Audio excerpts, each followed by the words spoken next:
Meanwhile, as we've been talking about, a vote could come later this afternoon in the Senate on the 9/11 health care bill, a measure that would bring health care compensation to 20,000 Americans suffering from illnesses contracted while working at Ground Zero. Cancer's a scary word, but my biggest fear right now is that senators and Congress reps will be leaving town, and that's unconscionable. And contrary to their sworn oath to the very people that elected them. I urge them to stay in town, to get the deal done, and protect these heroes that are standing behind me. Meanwhile, Fox News legal analyst Peter Johnson Jr. joins us live. Good morning, Peter. Good morning. Hey, Steve. How are you? Good to see you. Doing okay. Good. Well, it's a debate in Congress. Yes. The Democrats say, let's pass it now. Republicans are saying, we're for it, but we got to pay for it. Yeah, the Republicans are saying we're for it, but we want to see how it can be paid for in a better way. And obviously, that's a fiscally smart and prudent way to approach. And I heard you talk about this morning. But for me, it's an intensely personal and sometimes emotional issue. When I think of this, I think of speaking at the first funeral after 9/11 in Midtown Manhattan.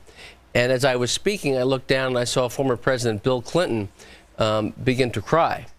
And so it's a powerful moment when you're speaking in a church and you see the President of the United States after an act of war in our territory crying, and you see a church full of people covered with dust and debris, literally, police and firefighters. And then I think of my friend Lee Ielpi, who runs the Tribute Museum down at the World Trade Center.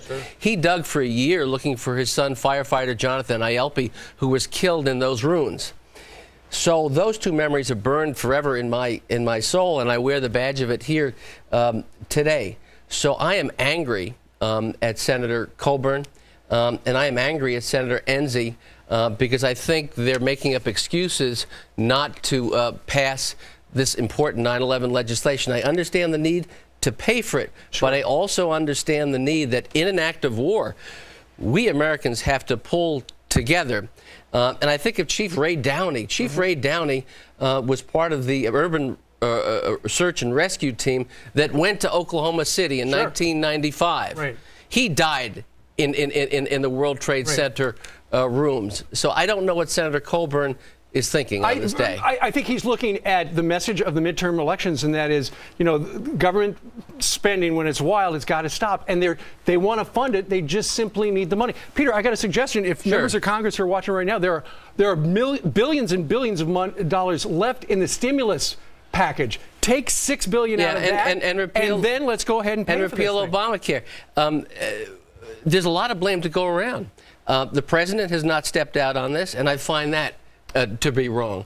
The Democratic Congress had an opportunity for years to pass this, and they've failed. And so it's wrong to put on us, the American people, and to put on the folks who are the first responders this onus in the Christmas season.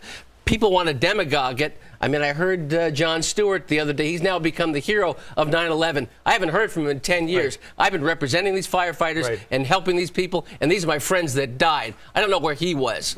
Peter, I was there. No, I know you were, and I know it's very personal. I don't know where he was. Absolutely. So we'll find out what happens. We need the entire Senate to be there today. They're going to take every vote. It sounds like they're going to take up a vote for every American hurt in 9/11. All right. Peter, we thank you very much. Good to see you.